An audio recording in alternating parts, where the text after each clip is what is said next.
Good evening, friend. This is Aurangma Saxena, your biology educator. Today we are going to start a very important topic for NEET 2023 and 2024 especially. That is a part of the plant physiology, a very important chapter for plant physiology, that is photosynthesis in higher plant. Basically, today we are going to start the plant physiology one by one chapter. Plant physiology. जैसे कि आप जानते हैं कि plant physiology जो पूरा जो unit होता है बहुत ही इंपॉर्टेंट वेटेज रखता है फॉर नीट कॉम्पिटिशन। बेसिकली आप मेडिकल के और प्रिपरेशन कर रहे हैं और क्लास 11 आप पढ़ रहे हैं तो plant physiology and human physiology very very important for the NEET competition. और आपको जानकर बड़ी हैरानी होगी कि ये जो यूनिट होती है स्पेशली प्लांट फिजियोलॉजी बहुत से स्टूडेंट स्किप करते हैं, बट अब नहीं होगा। अब हम आपके साथ आ गए हैं दैट इज प्लांट फिजियोलॉजी के बहुत इंटरेस्टिंग टॉपिक लेके जिसका नाम है फोटोसिंथेसिस। बहुत important chapter photosynthesis in higher plant. Basically आप सब फोटोसिंथेसिस बहुत अच्छे से जानते हो, बहुत अच्छे से आप जानते होंगे कि फोटोसिंथेसिस है तो है क्या। आप सब जानते हैं क्लास 8 में, क्लास 9 में, क्लास 10 में आपने पढ़ा होगा कि फोटोसिंथेसिस होती है एक ऐसी बायोकेमिकल प्रोसेस होती है, ऐसी केमिकल प्रोसेस होती है जिससे plant prepare its own food by the using of sunlight and a green pigment is known as chlorophyll. तो आप सब जानते हैं कि फोटोसिंथेसिस क्या होता है, by which plant prepare its own food, its own food with the help of water, carbon dioxide as inorganic element and sunlight and chlorophyll as accessory things with the help of inorganic elements। अब कौन कौन से inorganic elements होते हैं आप सब जानते हैं कि inorganic compounds आपके प्लांट यूज करते हैं, जैसे कि वाटर बहुत इंपॉर्टेंट रिएक्टेंट है वाटर साथ साथ CO2 in the presence of किसकी उपस्थिति में करते हैं, in the presence of sunlight. Basically जानते हैं सनलाइट होता है पूरे इकोसिस्टम का अल्टीमेट सोर्स ऑफ एनर्जी होता है sunlight, a green pigment which is known as chlorophyll, very important. जैसे कि आप जानते हैं क्लोरोफिल होते हैं 11 five types, chlorophyll A, chlorophyll B, chlorophyll C, chlorophyll D and chlorophyll. Basically chlorophyll A होता है, क्लोरोफिल बी होता है, ये आपका मोस्ट अबंडेंट पिगमेंट पाया जाता है in the plant kingdom. Most abundant pigment होता है in the plant kingdom that is chlorophyll A and chlorophyll B. तो बेसिकली ज्यादा टाइम को खर्च ना करते हुए, ज्यादा बेसिक्स में ना जाते हुए, हम जानते हैं कि आप बेसिक्स बहुत अच्छे से क्लियर कर चुके हो क्लास 8 में, 9 में, 10 में, 3 साल बेसिक्स आपने पढ़ा होगा।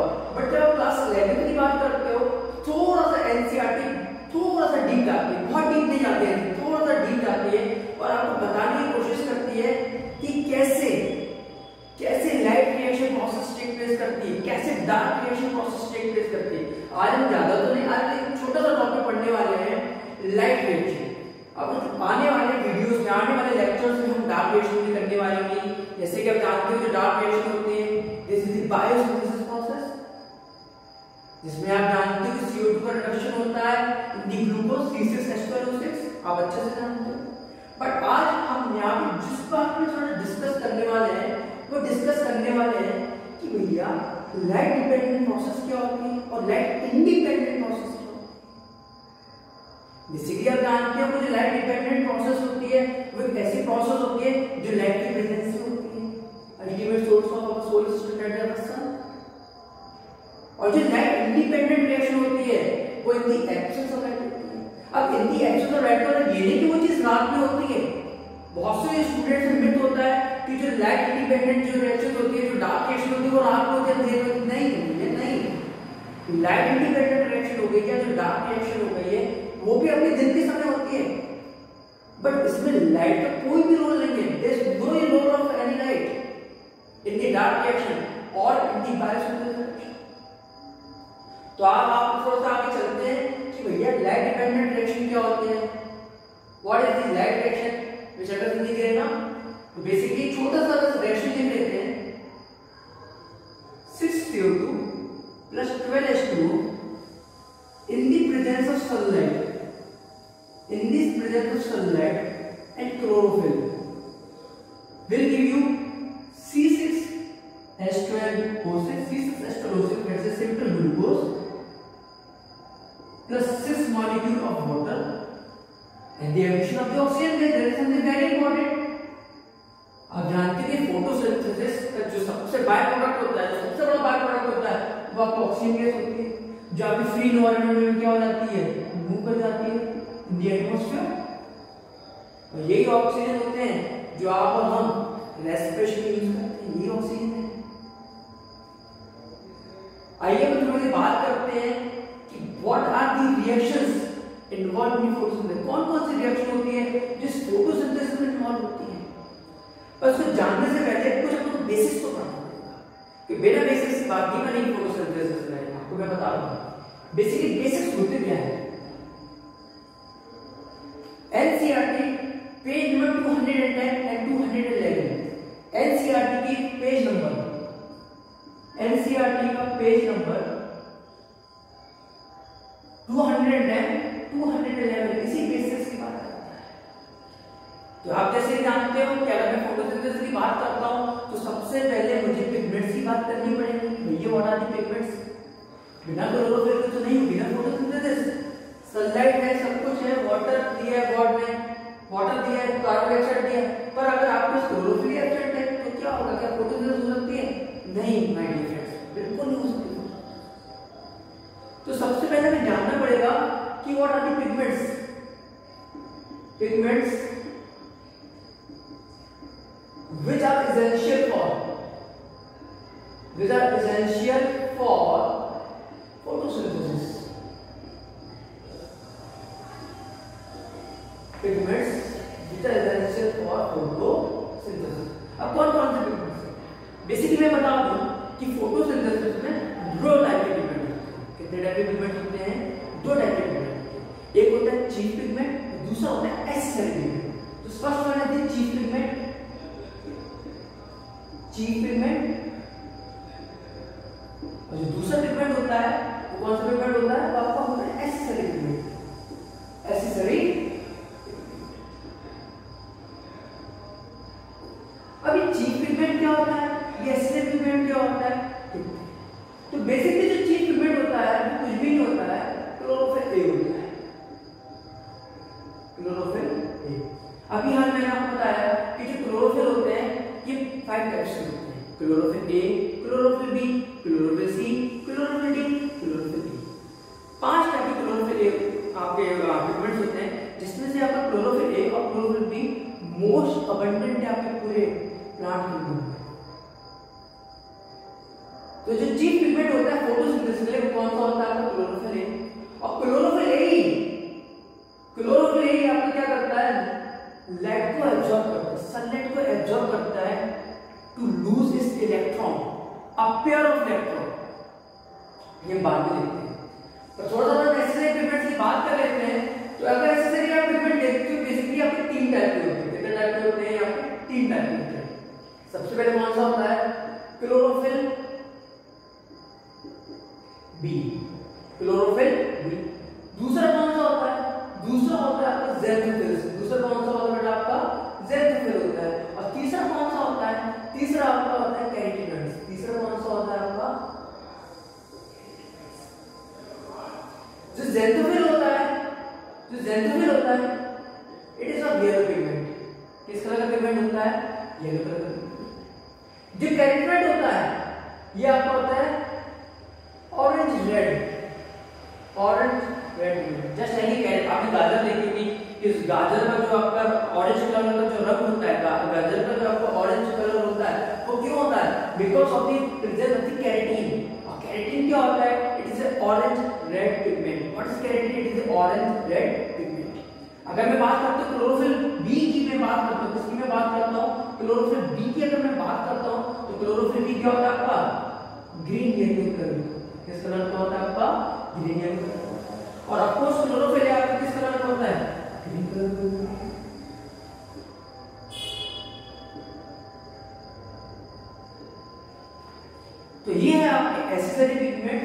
Chief pigment. अब एक्सेसरी पिगमेंट का मतलब क्या होता है? आपने मोबाइल में एक्सेसरीज देखी होगी, वही मोबाइल में आपकी हर चीज की एक्सेसरीज दी जाती है, कपड़े सब ऐसे देती है। बेसिकली इनका काम होता क्या है? इनका काम होता है कि आपके चीफ पिगमेंट को प्रोटेक्ट करना। किससे प्रोटेक्ट करना? फोटो ऑक्सीडेशन से। आप समझते हैं फोटो ऑक्सीडेशन क्या होता है? फोटो का मतलब होता है लाइट, ऑक्सीडेशन का मतलब होता है ब्रेक करना। आपकी क्लोरोफिल ए को बचाने का काम करती है क्लोरोफिल बी, ज़ैथोफिल ए करती है। तो कह सकते हैं कि तीनों के तीनों एक्सेसरी पिगमेंट्स क्या काम करते हैं? बॉडी गार्ड की तरह काम करते हैं। किसकी तरह काम करते हैं? बॉडी गार्ड की तरह काम करते हैं। Body guard for chlorophyll A, for chlorophyll. और क्या करते हैं? It protects the chief pigment. क्या काम करते हैं? It protect the chief pigment from photo oxidation,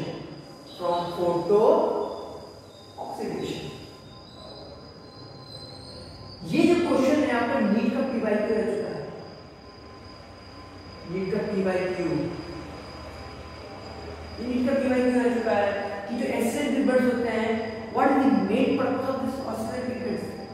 तो एसिड पिगमेंट्स का मेन काम होता है क्लोरोफिल ए को फोटो ऑक्सीडेशन होने से बचा सके, क्लोरोफिल ए को ब्रेकडाउन होने से बचा सके। तो यही काम होता है आपका इसका एसिड पिगमेंट्स। अब हम बात करते हैं कि कौन कौन सी रिएक्शन आपकी इन्वॉल्व होती है होल फोटोसिंथेसिस। ठीक है, आई होप आपको ये चीज समझ में आ रही है।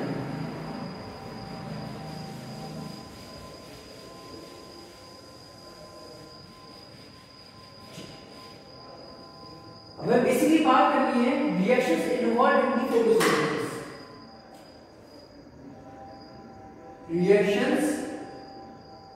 reactions involved in photosynthesis. कौन कौन सी रिएक्शन आपकी इन्वॉल्व होती है फोटोसिंथेसिस में? आप मान के चलिए, ज्यादा बड़ी बात नहीं कह रहा हूं, आप मान के चलिए NEET 2020 small packets of light. What are the photons? Photons are the small packets of light. Sun से क्या आया? सन से मिला फोटोन्स।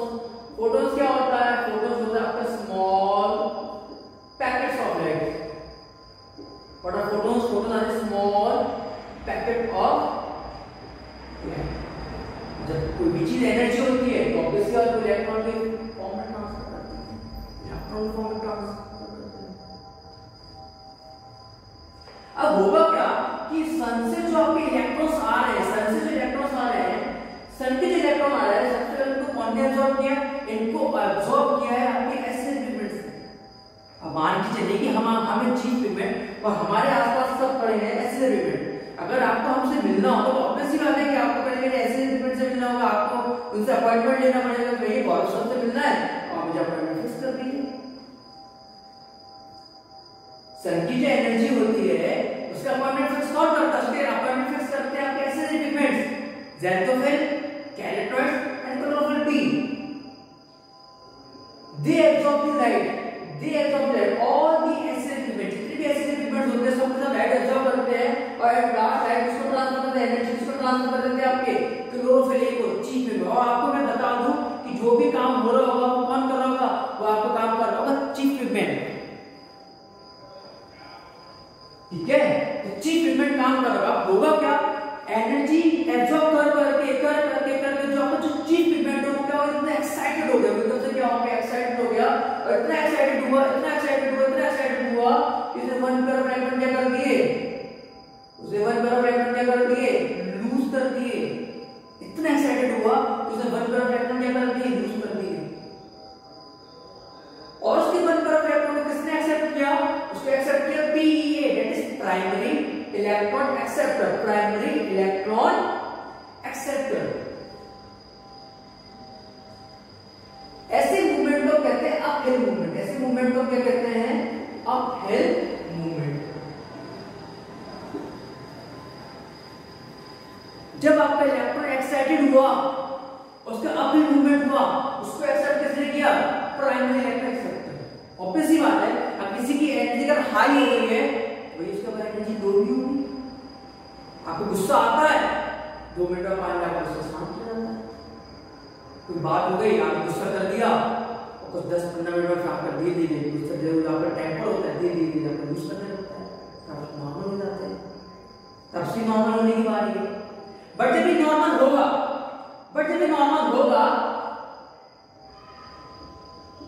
तो उसको एक्सेप्ट करने वाले भी होंगे।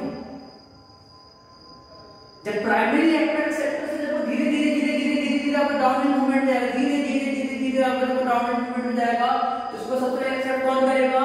तो सबसे बड़े एक्सेप्ट करने वाला plastic unit, that is PQ. PQ का मतलब होता है प्लास्टिक यूनिट। कौन एक्सेप्ट करेगा? पीक्यू। पहले अपने में गया, फिर इसके बाद धीरे वो डाउनहिल में आएगा। धीरे कहां पे आएगा? वो आपके आएगा डाउनहिल मूवमेंट में। कौन सा मोशन में आएगा? डाउनहिल मोशन में आएगा। किस मोशन में आएगा? डाउनहिल मोशन में। जब प्लास्टिक यूनिट से फिर कहां पे गया? फिर धीरे इलेक्ट्रॉन कहां पे लूज हो गया? 1 पर इलेक्ट्रॉन कहां पे लूज हो गया? साइटोक्रोम B6 साइट में लूज हुआ। कहां पे लूज हुआ? साइटोक्रोम B6 साइट में। और भी हमने बताया कि प्लास्टिक यूनिट हो गए, साइटोक्रोम B6 साइट हो गए, प्लास्टोसाइनिन हो गए, फेडॉक्सिन हो गए, they all are the electron acceptor. Electron को एक्सेप्ट कर रहे हैं। और जब साइटोक्रोम B6 साइट से वो प्लास्टोसाइनिन में जाएगा, बस यही केक आपको क्या मिल जाएगी? यही केक आपको मिल जाएगी ATP। यहाँ पे आपको क्या मिल जाएगी? यहाँ पे आपको मिल जाएगी ATP। किससे मिलेगी? ADP प्लस इनऑर्गेनिक फॉस्फेट से। क्या मिलेगी आपको? एनर्जी मिल जाएगी। कैसे मिलेगी? ADP प्लस इनऑर्गेनिक फॉस्फेट में। जब इलेक्ट्रॉन जब साइटोक्रोम B6 साइट से कहां पे जाएगा? प्लास्टोसाइनिन में जाएगा। और प्लास्टोसाइनिन से आपका इलेक्ट्रॉन कहां पे जाएगा? क्लोरोफिल पे जाएगा। कहां पे जाएगा? क्लोरोफिल। That is PS1। इसको क्या कहते हैं? इसको कहते हैं PS1, जो किस पे काम करता है? 700 नैनोमीटर पे काम करता है। बहुत इंपॉर्टेंट। जो PS2 होता है उससे 60 नैनोमीटर में काम करता है, और जो PS1 होता है वो 700 नैनोमीटर में काम करता है। बहुत ज्यादा इंपॉर्टेंट फॉर नीट एग्जामिनेशन 2023। अब क्या हो गया? अब धीरे इसकी एनर्जी लो गई, कोई बात नहीं। फिर से सन के बाद क्या आ गई? सन के बाद इलेक्ट्रॉन्स आ गए। सन के बाद में क्या आ गई? फोटॉन्स आ गए। और जो फोटॉन्स होते हैं वो उसका एनर्जी पैकेट्स होते हैं, और जो एनर्जी जो मूव करती है वो मूव करते हैं इन द फॉर्म ऑफ इलेक्ट्रॉन्स। अब होगा क्या? और एक्साइटेड हुआ, फिर से एक्साइटेड हो गए, फिर से आपका एक्साइटेड होके क्या हुआ? आपका 1 तरफ इलेक्ट्रॉन फिर से एक्साइटेड हुआ, फिर से आपको कौन सा मूवमेंट आया? अब फिर मूवमेंट आया, फिर से आपको कौन सा मूवमेंट आया? अब फिर मूवमेंट आया, फिर से तो कौन एक्सेप्ट कर लिया? प्राइमरी इलेक्ट्रॉन एक्सेप्ट कर लिया। जो आपका PS1 है फिर से आपको एक्साइटेड हुआ, इतना एक्साइटेड हुआ कि इसने 1 पर इलेक्ट्रॉन को क्या कर दिया? लूज कर दिया। और उसको एक्सेप्ट किसने कर लिया? प्राइमरी इलेक्ट्रॉन एक्सेप्टर ने उसको क्या कर लिया? एक्सेप्ट कर लिया। फिर उसकी यूकेन से एनर्जी शांत हो गई, एनर्जी स्लो डाउन हो गई, तो उसको कौन एक्सेप्ट कर लेगा? फेडॉक्सिन एक्सेप्ट कर लेगा। 1 पर इलेक्ट्रॉन को कौन एक्सेप्ट कर लेगा? फेडॉक्सिन को एक्सेप्ट कर लेगा। अब आपको कैसे फेडॉक्सिन क्या करेगा? हिटिंग इलेक्ट्रॉन लेने के लिए। अब इलेक्ट्रॉन किसको पास करेगा? कुछ नहीं करेगा। जो फेडॉक्सिन है वो बाहर फेंक देगा इलेक्ट्रॉन को। इलेक्ट्रॉन को वो क्या कर देगा?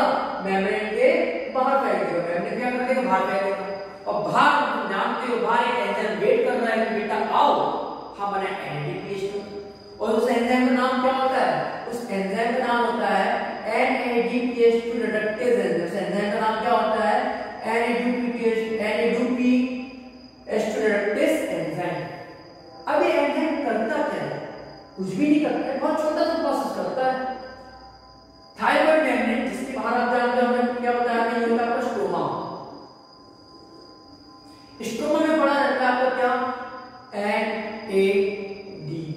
क्या पड़ा रहता है? NADP पड़ा रहता है। और साथ में आपके बाहर क्या होते हैं? बाहर होते हैं आपके प्रोटॉन्स। बाहर क्या होते हैं? आपके प्रोटॉन्स होते हैं। आप समझते हो जो बाहर प्रोटॉन्स होते हैं, ल्यूमेन होता है, ल्यूमेन से प्रोटॉन बाहर जाता है, वो तो हम आपको केमियोस्मोटिक थ्योरी बताने वाले हैं, वो तो बाकी प्रोसेस है। तो बाहर क्या होता है? NADP होता है प्लस प्रोटॉन होता है। और जब NADP स्टूडेंट एंजाइम होता है, ये क्या बना देता है? ये भी आपकी एनर्जी मॉलिक्यूल बना देता है। क्या बनाता है आपकी?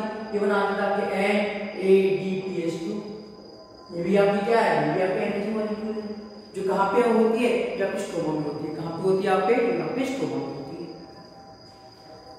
आपके मन में क्वेश्चन आ रहा होगा कि यार यहाँ से इलेक्ट्रॉन निकले, फिर यहाँ से पास हुआ, ये और एक्साइटेड हो तो इलेक्ट्रॉन तो बाहर चले गया। अब आगे प्रोसेस क्या होगा, इसका क्या प्रोसेस होगी नहीं, माइट बी फ्रेंड प्रोसेस तो होगी। अब क्वेश्चन आपके मन में ये आ रहा होगा कि इलेक्ट्रॉन तो बाहर चले गया ना, वन पर इलेक्ट्रॉन तो बाहर चले गया, पर गाड़ी जब यहाँ से स्टार्ट हो रही थी, आपका पीएच से स्टार्ट हो रहा था, ये यहाँ पे इलेक्ट्रॉन कौन लाएगा, तो यहाँ पे जो इलेक्ट्रॉन आएगा वो आएगा फोटोलिसिस ऑफ वाटर।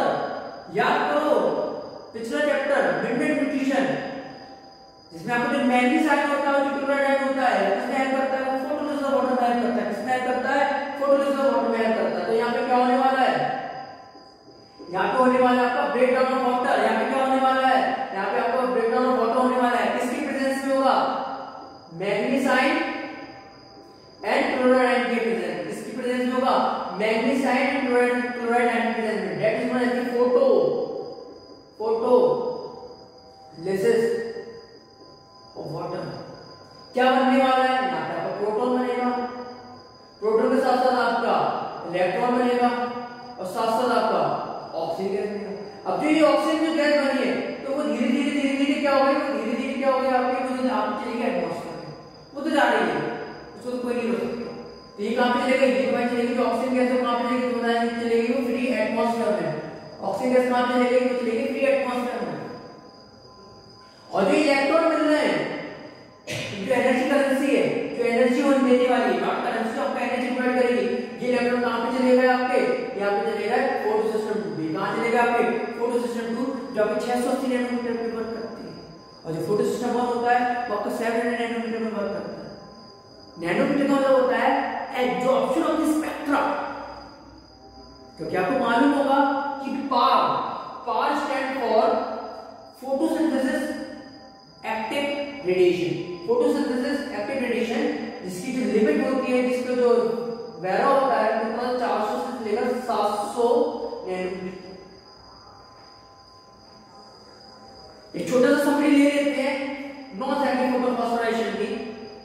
इसमें आपके दो फोटो सिस्टम होते हैं, एक फोटो सिस्टम 2 होता है और दूसरा फोटो सिस्टम 1 होता है। जो फोटो सिस्टम 2 होता है वो 680 नैनोमीटर का होता है और जो फोटो सिस्टम 1 होता है वो 700 नैनोमीटर का होता है। अब होता क्या है कि सन पावर से आपको क्या मिलता है, फोटोन मिलता है। फोटोन क्या होते हैं, रेडिया स्मॉल पैकेट्स ऑफ लाइट, और लाइट ट्रैवल करती है in the form of electron, उसको एक्सेप्ट करता है, उसको एब्जॉर्ब करता है, उसको एब्जॉर्ब करते हैं आपके ऐसे इक्विपमेंट। वैसे इक्विपमेंट आपके 3 होते हैं, क्लोरोफिल भी होता है, ज़ैक्टोफिल होता है, कैल्सिट्रॉन होता है। और जब वो एनर्जी को एब्जॉर्ब कर लेते हैं तो अपनी एनर्जी किसको पास कर देते हैं, क्लोरोफिल को पास कर देते हैं। तो क्लोरोफिल इतना खुश हो जाता है, इतना खुश हो जाता है, इतना एक्साइटेड हो जाता है कि अपने वन तरफ इलेक्ट्रॉन को क्या कर देता है, लूज कर देता है। और जो वन तरफ इलेक्ट्रॉन होता है, जो खुशी से वो लूज करता है, उसको एक्सेप्ट करने वाले दूसरे लोग बैठे हैं, जिसका नाम होता है प्राइमरी इलेक्ट्रॉन एक्सेप्टर।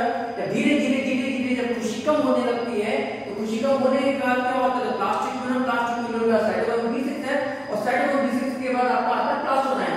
पर जब साइटोक्रोम B6 है तो प्लास्टिक के सामने जब आपका वन तरफ इलेक्ट्रॉन जाता है तो उसका फॉर्मेशन होता है ATP का।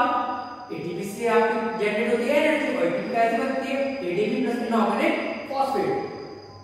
फिर आपका जब धीरे धीरे एनर्जी कम होने लगती है तो आपका जो PS1 होता है, जब 700 नैनोमीटर में वर्क करता है और सन की इलेक्ट्रॉन्स को एब्सॉर्ब करता है और एनर्जी को एक्सेप्ट करता है और खुश हो जाता है, और फिर आपका एक और वन तरफ इलेक्ट्रॉन को एक्सेप्ट कर देता है, लूज कर देता है वन तरफ इलेक्ट्रॉन को, जो एक्सेप्ट करने वाला होता है PEA, that is primary electron acceptor.